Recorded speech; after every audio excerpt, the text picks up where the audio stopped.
আমি advocate M H Rahman. এর আগের ভিডিওতে আমি আলোচনা করেছিলাম যে যদি আপনার বিজনেস কিংবা দোকান থাকে কিন্তু লাইসেন্স না থাকে তাহলে আপনিও আইনি জটিলতার মধ্যে পড়তে পারেন।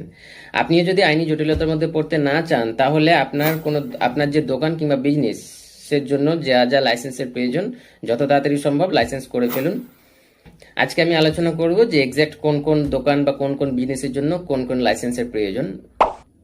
আপনার যদি কোনো গার্মেন্টসের শপ থাকে, অর্থাৎ যদি কোনো কাপড়ের দোকান থাকে, তাহলে আপনার যে লাইসেন্সের প্রয়োজন হবে সেটা হচ্ছে প্রথমত ট্রেড লাইসেন্স।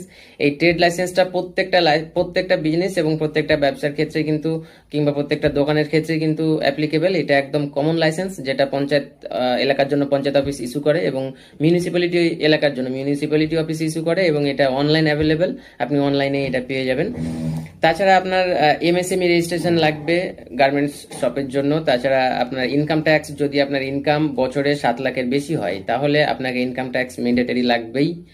আর জিএসটি রেজিস্ট্রেশন লাগবে। যদি আপনার টার্ন ওভার বছরে 40 লাখ হয় তাহলে আপনার জিএসটিটা মাস্ট, অর্থাৎ লাগবেই লাগবে।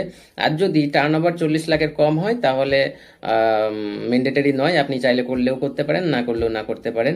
কিন্তু যদি আবার ধরে নেন আপনি আপনার যে গার্মেন্টস বা আপনার যে প্রোডাক্ট আপনি সেটা অনলাইন সেল করছেন, তাহলে সেক্ষেত্রে আপনার টার্ন ওভার মানে ম্যাটার করে না, তার জন্য আপনাকে জিএসটিটা মাস্ট লাগবেই লাগবে। সেই যদি আপনার 50 টাকা কিংবা 100 টাকাও যদি টার্ন ওভার হয় তাহলেও আপনাকে জিএসটি নাম্বার লাগবে যদি আপনি অনলাইন সেল করেন। তাছাড়া আপনি যদি এই গার্মেন্টসটি আবার অন্য কোনো দেশ থেকে ইম্পোর্ট করেন, ঠিক আছে, তাহলে আবার আপনাকে ইম্পোর্ট এক্সপোর্টের লাইসেন্সের প্রয়োজন হবে তখন আবার। এবার ধরুন আপনার যদি কোনো ফুডের দোকান থাকে, অর্থাৎ ফাস্ট ফুড হোক কিংবা সফট ফুড হোক, যাই হোক, আপনার যদি কোনো খাবারের দোকান থাকে তাহলে আপনার যে লাইসেন্সের প্রয়োজন হবে সেটা প্রথমত ট্রেড লাইসেন্স, যেটা একদম কমন। তাছাড়া লাগবে হচ্ছে আপনার ফাসাই লাইসেন্স, অর্থাৎ ফুড লাইসেন্স, যেটা ইস্যু করে ফুড ডিপার্টমেন্ট। তারপরে লাগবে হচ্ছে আপনার এমএসএমই রেজিস্ট্রেশন, সেম আগের মতোই। তারপরে হচ্ছে ইনকাম ট্যাক্স এবং জিএসটি, সেম ক্রাইটেরিয়া যেটা বললাম। তারপরে আপনার যদি বড় কোনো ব্যবসা বা বিজনেস করতে চান বা করেন বা থাকে, তাহলে সেই ক্ষেত্রে আপনার প্রাইভেট লিমিটেড কোম্পানির প্রয়োজন হবে। এই প্রাইভেট লিমিটেড কোম্পানির জন্য আপনাকে প্রাইভেট লিমিটেড কোম্পানি রেজিস্ট্রেশন করতে হবে।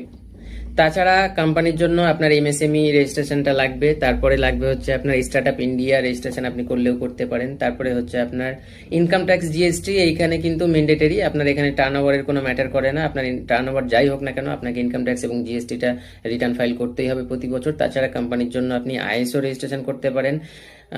এবং হচ্ছে যে আপনার যে কোম্পানির নাম এবং যে লোগো সেইটাকে সর্বদা সুরক্ষিত রাখার জন্য আপনি ট্রেডমার্ক রেজিস্ট্রেশনটা করিয়ে রাখতে পারেন।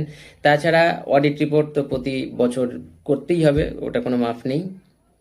এই হচ্ছে আপনার প্রাইভেট লিমিটেড কোম্পানির জন্য। প্রাইভেট লিমিটেড কোম্পানির ক্ষেত্রে কিন্তু